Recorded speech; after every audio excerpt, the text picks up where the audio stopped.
बेबस अविश्वसनीय आदर्श हैं और उनके मूल्य अमेरिकी मूल्य हैं और हमें उन्हें फिर से जीवित करने की जरूरत है और सभी को आशा प्रदान करनी चाहिए। हमने राज्यपाल से सुना, लेकिन अभी तक हमने इस जांच के बारे में आपसे नहीं सुना है। आप क्या कहना चाहेंगे? मैं इस प्रेरणा और नेतृत्व के लिए आभारी हूँ। हमें इसकी और जरूरत है। अरे, ऐसी चीजें तो दूसरे देशों में होती हैं। बस इतना ही कहूंगा, दूसरे देशों में होती हैं। मेरे पीछे कौन पढ़ना चाहता है? मेरे पीछे पढ़ो। आप दोनों को देखकर अच्छा लगा। मैडम फर्स्ट लेडी, आपको देखकर बहुत अच्छा लगा। धन्यवाद गवर्नर, धन्यवाद, बहुत धन्यवाद। केटी, मेरा मतलब है जब आप चारों ओर देखते हैं तो हर कोई यहाँ नीचे है। मेरा मतलब है ऐसा लगता है जैसे कोई बहुत बहुत शरारती लड़की रही है, क्योंकि मुझे नहीं लगता कि टैक्स पेयर्स के पैसे चुराने से ज्यादा शरारती कुछ हो सकता है, ताकि आप अपने गैर लाभकारी संगठन को फंड कर सकें, जबकि असल में वे आपके लाइफस्टाइल को ही फंड कर रहे हैं। मैं गेविन न्यूज़म की पत्नी की बात कर रही हूँ। तो आप में से जो लोग नहीं जानते, कैलिफोर्निया के गवर्नर जिन्होंने किसी तरह उस शहर को पूरी तरह बर्बाद कर दिया है। डेमोक्रेट्स के राष्ट्रपति पद के उम्मीदवार बनने की सोच रहे व्यक्ति की पत्नी ने उन्हें मुश्किल में डाल दिया है। देखते हैं क्या हो रहा है। उन्होंने आज पोस्ट लिखा कि मेरी पत्नी और मैं ट्रंप की हिट लिस्ट में है। ट्रंप ने न्याय विभाग को हम पर जांच का आदेश दिया, लेकिन कोई अपराध नहीं मिला। वे बस अपराध ढूंढने की कोशिश कर रहे हैं। ताज़ा खबर, जब कोई किसी अपराध को ढूंढ रहा होता है तो वो उसे ढूंढने की कोशिश से ही शुरू होता है। खैर, वो मेरे पीछे इसलिए नहीं आ रहे क्योंकि मैंने बुरे ट्वीट किए हैं, बल्कि इसलिए क्योंकि मैं राष्ट्रपति पद के लिए दौड़ने पर विचार कर रहा हूँ। उसे ये पसंद नहीं है कि मैं लगातार उसकी आलोचना करता हूँ। वो अमेरिकी इतिहास के सबसे भ्रष्ट राष्ट्रपति है। हमारे पास छुपाने को कुछ नहीं है। मिस्टर प्रेसिडेंट, मेरे पीछे आओ, मैं नहीं जा रही हूँ। ये गैविन न्यूज़म है, एकदम उसी तरह के आम हैंडसम अमेरिकी आदमी जैसा आप सोच सकते हैं कि राष्ट्रपति बनने के लिए सही होगा। सिवाय इसके कि अगर आप उनके किए गए किसी भी काम को देखें तो वो थोड़ा सा संदिग्ध लग सकता है। अब इस आरोप के बारे में जो बात दिलचस्प है, और एक साधारण सीधी शुरुआत के तौर पर तथ्य ये है कि उनकी जांच बाइडेन से शुरू हुई थी, डोनाल्ड ट्रंप से नहीं। लेकिन हम उस पर एक सेकंड में आएंगे। हाल ही में संघीय एजेंटों ने परिवार के दोस्तों और पूर्व कर्मचारियों के दरवाजे खटखटाए हैं। उन्होंने कोई अपराध नहीं पाया, बल्कि बस ढूंढने की कोशिश कर रहे हैं। वैसे आप में से जो लोग नहीं जानते कि एआई कैसे काम करता है, उनके लिए बता दूं कि ये आदमी एक एआई स्क्रिप्ट पढ़ रहा है, क्योंकि एआई आमतौर पर ऐसे ही काम करता है। पहले कुछ नकारात्मक कहता है और फिर कुछ सकारात्मक कहता है। तो ये इसलिए है, ना कि उस वजह से। अगर आप सुने कि कोई नेता खुद लिख रहा है या किसी ने चैट जीबीटी में डाला है, तो ये संकेत हो सकता है। वे रिकॉर्ड मांग रहे हैं और ग्रैंड जूरी प्रक्रिया का दुरुपयोग कर वर्षों के दस्तावेज देख रहे हैं। डोनाल्ड ट्रंप मेरे सिर्फ तेज ट्वीट्स के कारण पीछे नहीं पड़े हैं। वो मेरे पीछे इसलिए हैं क्योंकि मैं राष्ट्रपति चुनाव लड़ने की सोच रहा हूँ। शायद असल में वो आपके पीछे इसलिए पड़े हैं क्योंकि यहाँ गणित कुछ समझ नहीं आ रहा है। दोस्तों, इस कहानी में गणित मेल नहीं खा रहा है, और आप लोग खुद ही इस बारे में अपना फैसला लें। मेरे साथ गेविन न्यूज़म की आय का हिसाब लगाइए। 1.4 मिलियन सालाना आय, 4.5 लाख फेडरल राज्य कर, घरेलू कर्मचारियों को दिए गए 2 lakh, 1.5 lakh private school fees, 2 lakh गरीबी कर, कम से कम 20,000 यूटिलिटीज। ठीक है, अब हम 1 मिलियन पर हैं। अब सैक्रामेंटो वाले घर की 120 साल की मॉर्गेज किस्तें और नए घर की $5,06,000 सालाना मॉर्गेज पेमेंट्स जोड़ें, जिसे उनके ससुराल वालों ने गारंटी किया। इसमें भोजन, कपड़े, मनोरंजन, 4 बच्चों के खेल शामिल नहीं हैं, और उनकी वित्तीय जानकारी में किसी बड़ी संपत्ति की बिक्री नहीं दिखती। और गैविन अपने ब्लाइंड ट्रस्ट से संपत्तियां बेच भी नहीं सकते, क्योंकि उनकी ज्यादातर संपत्तियां वही हैं।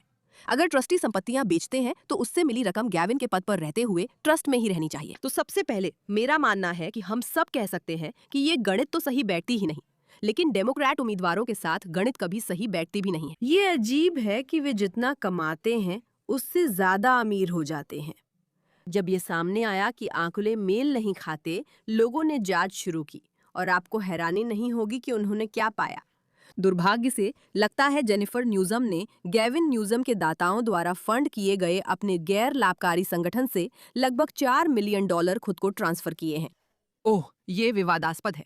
जेनिफर न्यूज़म का गैर लाभकारी संगठन द रिप्रेजेंटेशन प्रोजेक्ट गेविन न्यूज़म के राजनीतिक दाताओं से फंड पाता है। जेनिफर न्यूज़म ने वेतन में $1.8 मिलियन लिए और अपनी production company girl club entertainment को गैर लाभकारी संस्था से $2.1 मिलियन भेजे। ये क्लासिक मनी लॉन्ड्रिंग जैसा है और मुझे जटिल लग रहा है। वैसे भी ये आदमी अक्सर झूठ बोलता है। प्रेसिडेंट ट्रंप और गेविन न्यूज़मानी फिर से आमने सामने हैं। इस बार दाव गैर कानूनी है। कैलिफोर्निया के गवर्नर और उनकी पत्नी पर संघीय जांच की खबरों से नई जंग शुरू हो गई है। न्यूज जिम इस जांच को राजनीतिक हथियार बताने की कोशिश कर रहे हैं, जिससे सवाल उठता है कि न्याय विभाग क्या जांच रहा है। अब मेरे साथ हैं फेडरलिस्ट के senior contributor the Federalist and even on red real clear investigations and editor at large Ben Weingarten, और उत्तरी अल्बामा जिले के पूर्व अमेरिकी अटॉर्नी जे टाउन। इस शाम द पल्स में शामिल होने के लिए धन्यवाद। बेन, आपका क्या विचार है? क्या ये वैध जांच है या न्यूज़म के अनुसार राजनीतिक रूप से प्रेरित? सबसे पहले न्यूज़म को यह संभावित निशाना बनने का फायदा है। वो अपनी कहानी बना सकते हैं और वेपनाइजेशन, फिशिंग एक्सपीडिशन जैसे आरोप लगा सकते हैं। न्याय विभाग चल रही जांच पर टिप्पणी नहीं करेगा। वो कहानी सेट करना चाह रहे हैं। अगर वो कहें इसमें कुछ नहीं तो देखते हैं। उन गैर लाभकारी संस्थाओं पर संदेह है जिनसे उनकी पत्नी जुड़ी रही हैं। यही तो वे करते हैं। हम पीड़ित बन सकते हैं। वे हमारे पीछे पड़े हैं। जो लोग हमारी जांच कर रहे हैं उन्हें बुरा बना दो, ताकि कोई भी उस असली और विश्वसनीय सबूत पर विश्वास ना करे जो सामने है। यही इनकी रणनीति है। आप सोच रहे होंगे कि मैं गेविन न्यूज़म की पत्नी का जिक्र क्यों कर रही हूँ। ऐसा नहीं है कि मुझे इसमें खास दिलचस्पी है, बल्कि ये है कि हमने इन्हें सत्ता में आने दिया है। जो लोग भ्रष्ट है, भ्रष्ट है, भ्रष्ट है, और फिर वे मीडिया का इस्तेमाल करके हमें भ्रमित करने की कोशिश करते हैं कि वे भ्रष्ट है या नहीं। इसी दौरान वे अपने ही शहरों में, अपने ही जिलों में भयानक चीजें होने देते हैं, जैसे कि हम अभी थोड़ी देर में बात करेंगे। एलए में असल में क्या हो रहा है, मेरे लिए यही एक समस्या है। क्योंकि अगर हम चाहते हैं कि हमारा समाज एक स्वस्थ जगह बने, अगर हम चाहते हैं कि हमारे बच्चे एक बेहतर दुनिया में बड़े हों, तो हमें सबसे पहले ये कहना होगा कि जो लोग नेतृत्व में हैं वे असली नेता नहीं हैं। वे लोग नहीं हैं जिनके पास असली नैतिकता है। हमें ऐसे लोगों को बाहर करना है जो सार्वजनिक धन का दुरुपयोग कर झूठ और हेरफेर से अपनी कहानी आगे बढ़ाते हैं, और हर ऐसी कहानी उजागर करनी है। अगर ये आदमी अमेरिका का राष्ट्रपति बनता है और पत्नी की गैर लाभकारी संस्था से पैसे ट्रांसफर करने में सहज है, तो वित्तीय स्थिति का क्या होगा सोचिए। जब उसके पास सच में बड़ी रकम होगी तब क्या होगा। उन्होंने जो पैसा लिया उसके स्रोत क्या हैं? याद रखें, पिछले साल उनके पूर्व चीफ ऑफ स्टाफ पर मुकदमा चला था। देखते हैं धुएं में आग है या नहीं। अगर उनकी कड़ी जांच हो रही है तो मुझे नहीं लगता यहाँ गहराई से जांच के लिए सबूत जरूरी होंगे। और वैसे ऐसे गैर रिपब्लिकन भी रहे हैं, या गैर रिपब्लिकन राष्ट्रपति के नेतृत्व वाले न्याय विभाग भी रहे हैं, जिन्होंने न्यूज़म के आसपास के लोगों की जांच की है, जिसमें बाइडेन प्रशासन भी शामिल है। फिर से आप सभी को याद दिला दूं, वो इसे ऐसे पेश करेंगे जैसे डोनाल्ड ट्रंप दुश्मन है। वो कैसे कर सकते हैं? वो सिर्फ मेरे पीछे इसलिए पड़े हैं क्योंकि मैं राष्ट्रपति बनने की कोशिश कर रहा हूं। जबकि असल में बाइडन ही थे जिन्होंने जांच शुरू की थी और इस आदमी की जांच कर रहे थे, क्योंकि यहाँ कुछ गड़बड़ है। अब क्या हमें पक्के तौर पर पता है कि पैसे चोरी हुए हैं? क्या हमें पक्के तौर पर पता है कि इस गैर लाभकारी संस्था का गलत इस्तेमाल हो रहा है? नहीं, हमें नहीं पता, लेकिन उस दिशा में कई संकेत हैं। वो फिर कोशिश करेगा और कहानी ऐसे पेश करेगा कि डोनाल्ड ट्रंप गेविन न्यूज़म से डरते हैं क्योंकि वे राष्ट्रपति चुनाव लड़ रहे हैं, और असल में हो सकता है कि लोग खुद के लिए सोच सकते हैं। अब स्पेंसर प्रैट ने न्यूज़म को चेतावनी दी है कि तुम कभी राष्ट्रपति नहीं बनोगे, और अगले 3 सालों तक वे यही सुनिश्चित करने का समय निकालेंगे। उसकी 70 वकीलों की टीम, यानी उसके वही पड़ोसी जिनके घर भी जल गए थे, अगर आपको पता ना हो, वे सब एक साथ काम कर रहे हैं, और न्यूज़म पूरे ऑपरेशन के प्रवक्ता हैं। उन्होंने फर्स्ट पार्टनर के ऑफिस को ढूंढ निकाला जिसे न्यूज़म की पत्नी चलाती हैं। वे टोपांगा में झाड़ियां साफ करने के बजाय पॉलिसेड्स में आग रोक सकते थे। उन्होंने अपना पैसा खुद को ही दान कर दिया। फर्स्ट पार्टनर के ऑफिस को $5 मिलियन से ज्यादा दान में मिल चुके हैं। ये एक समस्या है, क्योंकि अगर गेविन न्यूज़म के कार्यकाल में सबसे बड़ी त्रासदियों में से एक पॉलिसेड्स की आग हुई थी, अगर ये सबसे बड़ी घटनाओं में से एक थी, क्योंकि उनकी पत्नी के गैर लाभकारी संगठन को वो पैसा ये सुनिश्चित करने के लिए इस्तेमाल करना चाहिए था कि सब कुछ सुरक्षित है, लेकिन उन्होंने वो पैसा खुद के लिए ले लिया। ये थोड़ी सी समस्या है। और आप कल्पना कर सकते हैं कि वे इसे जितना हो सके छुपाने की पूरी कोशिश कर रहे होंगे। फिर से ये उनकी पत्नी और वे खुद हैं, कैलिफोर्निया से चोरी कर रहे हैं। ये तो शुरुआत है। इसलिए मुझे लगता है कि हैरिस अचानक कह रही हैं कि वो गवर्नर नहीं बनेंगी। वो राष्ट्रपति पद के लिए चुनाव लड़ेंगी, क्योंकि अंत में न्यूज़म का काम खत्म हो सकता है। अगर वे न्यूज़म के बारे में सारी जानकारी सार्वजनिक कर देते हैं तो न्यूज़म का खेल खत्म हो सकता है। मुझे अच्छा लगा कि उसने कहा, दोस्त, मैं सुनिश्चित करूंगा कि तुम कभी राष्ट्रपति न बनो, जैसे वकीलों की टीम ने कहा कि वो कभी राष्ट्रपति न बने। देखो, मैं खास तौर पर नहीं चाहता कि ये आदमी राष्ट्रपति बने, लेकिन इसके खिलाफ जो सबूत है, राष्ट्रपति को छोड़ो, जिसने कैलिफोर्निया चलाया, उस हैसियत से देखें तो उसके खिलाफ सबूत बहुत ही गंभीर है। हमने कहा था कि हम एक पल के लिए देखेंगे कि एलए में क्या हो रहा है। मेरा मतलब है, बस एक छोटी सी याद दिला दूं, ये एंजेला रोज की तरफ से है। लानाक दुनिया में संपत्ति के मामले में 5वें नंबर पर है। फिर भी दुनिया की सबसे खूबसूरत गगनचुंबी इमारतों से कुछ ही मिनटों की दूरी पर वहाँ सबसे दुखद, सबसे गंदे, सबसे बर्बर नजारे हैं, जैसा आप सोच सकते हैं। गेविन न्यूज़म और करेन बेस्ट ने हमारे लोगों को बद से बदतर हालत में धकेलने के लिए पैसा लगाया है।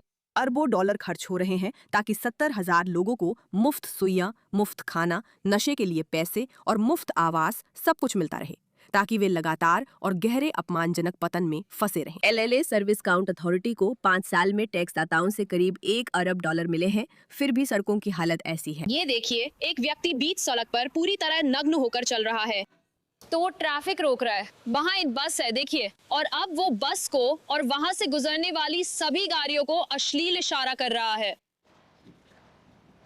ये बिल्कुल भी देखने लायक दृश्य नहीं है। ये वाकई बहुत दुखद है। ये दुखद है, और ये वो नहीं है जो आप एलए के बारे में सोचते हैं। जब आप एलए के बारे में सोचते हैं तो आपके दिमाग में सुंदर जोड़े, दौलत, हॉलीवुड और सेलिब्रिटीज आते हैं। वहाँ एक व्यक्ति है, वहाँ एक व्यक्ति चल रहा है, लेकिन पर्दे के पीछे कुछ और चल रहा है, जिस पर लोग कम चर्चा कर रहे हैं। एलए के लोग इसे जानते हैं। चलिए सुनते हैं वे क्या कहते हैं। गेविन न्यूज़म ने अभी अभी अपनी गलती स्वीकार कर ली है, क्योंकि मुझे समझ नहीं आता कि कोई निर्दोष व्यक्ति ऐसा कुछ इंटरनेट पर क्यों पोस्ट करेगा। गेविन न्यूज़म रो रहे हैं क्योंकि डोनाल्ड ट्रंप ने उन और उनकी पत्नी पर जांच शुरू की है। इस पोस्ट से मेरी समस्या है कि वो बार बार कहते हैं उन्होंने कुछ गलत नहीं किया, तो जांच का स्वागत करें। पहले आपने डोनाल्ड ट्रंप के पीछे वर्षों तक पड़े रहे, राजनीतिक हथियार की तरह इस्तेमाल किए गए न्याय विभाग का समर्थन किया।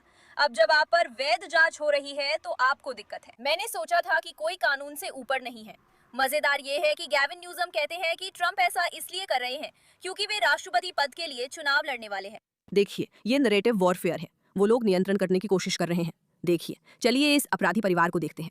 तो यहाँ आपके सामने जेनिफर न्यूज़म और गेविन न्यूज़म है। उसके पास कैलिफोर्निया स्कूलों की राज्य फंडिंग है जो इस गैर लाभकारी संगठन से जुड़ी है और गर्ल्स क्लब एंटरटेनमेंट को भेजी जाती है, जिसमें $1 मिलियन से ज्यादा शामिल है, जो संस्थापक और मालिक को मुनाफा बनकर मिलते हैं। रिप्रेजेंटेशन प्रोजेक्ट की $1.5 बिलियन की फंडिंग भी जेनिफर न्यूज़म को मिल रही है। ये सब आपस में जुड़ा लगता है। जब आप गहराई से देखते हैं तो समझते हैं कि भगवानों का घर कितनी जल्दी गिर सकता है। गेविन न्यूज़ में यहाँ बैठते हैं और ये छोटी सी लेक्चर देते हैं और कहते हैं, मेरी पत्नी से दूर रहो, मेरी पत्नी की बात मत करो, मैं महिलाओं का रक्षक बनूंगा। तुम्हारी हिम्मत कैसे हुई मेरी पत्नी के पीछे आने की? गेविन न्यूज़म ने कैलिफोर्निया में चुनावी धोखाधड़ी उजागर करने के दौरान मेरी पत्नी के साथ गलत व्यवहार किया। बेघर लोगों का चुनाव में दुरुपयोग हुआ। गेविन न्यूज़म ने स्वाभाविक रूप से तुरंत मेरी फैमिली पर बेबुनियाद झूठ के साथ हमला किया। मेरे द्वारा उनके राज्य में धोखाधड़ी उजागर करने पर उन्होंने ऐसा किया। उन्हें मुझे धन्यवाद देना चाहिए था या मेरे साथ काम करना चाहिए था, जिसे मैं स्वीकार करता। गेविन न्यूज़म मौके का फायदा उठाकर मेरे परिवार पर हमला करते हैं। एक कैलिफोर्निया के व्यक्ति ने अभी अभी संघीय अदालत में मेरी पत्नी और परिवार की हत्या करने की कोशिश करने का दोष कबूल किया है। ये अच्छा नहीं लगता। और यहाँ हमारे पास और भी लोग हैं जो असल में क्या हो रहा है उसे उजागर कर रहे हैं। उन्हें बहुत बहुत चिंता करनी चाहिए, क्योंकि उनके पास कई तरीके हैं जिनसे वे मेरी राय में धोखाधड़ी कर रहे हैं। टैक्स में धोखाधड़ी, अघोषित आय, क्योंकि कोई तरीका नहीं है कि जिस तरह की जिंदगी वे जी रहे हैं वो उनकी रिपोर्ट की गई आय से चल रही हो। तो या तो उन्हें ऐसी आय मिल रही है जिसे वे रिपोर्ट नहीं कर रहे हैं, या फिर उन्हें ऐसे गिफ्ट्स मिल रहे हैं जिन्हें वे रिपोर्ट नहीं कर रहे हैं। कुछ बहुत ही संदिग्ध चल रहा है, और ये तो सिर्फ तब है जब आप उनकी रियल एस्टेट देख रहे हैं। मुझे अजीब लगता है कि कोई इतना अहंकारी हो कि राष्ट्रपति पद का चुनाव लड़े और सोचे कि दुनिया उसकी हर चीज की जांच नहीं करेगी। मेरे हिसाब से अगर आप राजनीति में जाना चाहते हैं तो आपको सचमुच ये सुनिश्चित करना चाहिए कि आपके बारे में कोई भी घोटाला सामने ना आ सके। आपके टैक्स पूरी तरह से साफ सुथरे हों। ये सोचना कि इतनी प्रसिद्धि के बाद भी आप पैसे चुरा सकते हैं और फिर प्रसिद्ध पद पर पहुंचने के बाद भी आपके टैक्स खर्चों से मेल नहीं खाते, ये साधारण गणित का सवाल है। आपने कितनी आमदनी दिखाई, क्या वो आपके खर्च के पैसों से मेल खाता है? ये कोई जटिल चीज नहीं है। ये सोचना कि आप मानते हैं कि आप इससे बच सकते हैं, कि आप दूसरों की पत्नियों को लेकर टिप्पणी करने के बाद भी अपनी पत्नी को नुकसान पहुंचाने या उस पर टिप्पणी करने वालों को गलत ठहरा सकते हैं। ये मानना कि आप ऐसा अभियान चला सकते हैं और पकड़े नहीं जाएंगे, वाकई हैरान करने वाला है। यही वो घमंडी और सनकी व्यक्ति है जिसे आप सत्ता में नहीं देखना चाहेंगे। इस पर ध्यान देने के लिए धन्यवाद।